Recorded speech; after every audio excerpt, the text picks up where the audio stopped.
Hello, welcome to Liverpool FC News Today channel. Jeremy Doku was a star despite Belgium's defeat to Italy in Euro 2020. Liverpool will be rueing their mistake after Jeremy Doku starred for Belgium in their defeat to Italy at Euro 2020. Roberto Martinez's men are out of the tournament, but the Rennes was one of their best players on the night. Belgium star Doku was in brilliant form on Friday night as the Red Devils lost to Italy in their Euro 2020 quarter-final. As Micah Richards said in the BBC studio after the match, the Rennes star did not deserve to be on the losing side. Roberto Mancini's men took another step towards winning the tournament after making it into the semi-finals following their 2-1 win over Belgium. Nicolo Barella opened the scoring before Lorenzo Insigne netted a sublime strike past Thibaut Courtois.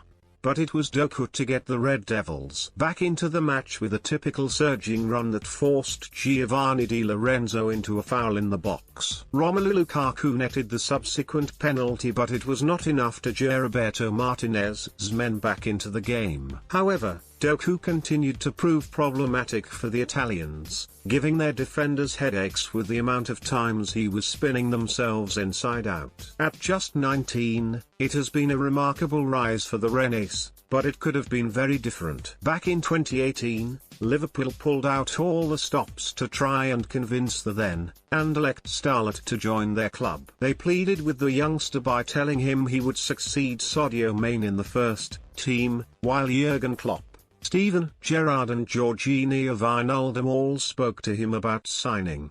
Instead, the winger stayed with Anderlecht for 2 more years before signing for Rennes for €26 million, but Liverpool have retained their interest.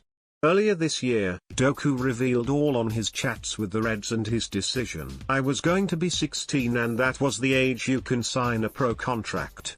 A lot of teams came to see me," he told West France. "Everyone talks about Liverpool because it was the most concrete interest, but there was also Arsenal and Chelsea. I was able to discuss with Jurgen, Klopp, Mane, Georginio, Wijnaldum, Steven Gerrard too. I talked a lot with Mane, but we didn't really talk about football. We talked about everything. He told me that I was young, that I still had time. He wasn't trying to convince me or to say to me, 'Come here, you will succeed.' I preferred to be careful. I know what my trajectory had to be. That's why, at 15, I told myself it had become serious, because I'd seen my career. I know what route I needed to take, and I knew at that moment I needed to stay at Anderlecht. As soon as I'm asked if I regret it, I always say no, because if Liverpool came to me at 15, if they like me, they'll come back later. That's certain. It's up to me to play well." And after his statement performance against Italy, Liverpool will surely have ramped up their interest yet again, especially as the club looks at how best to succeed the likes of Mane and Salah.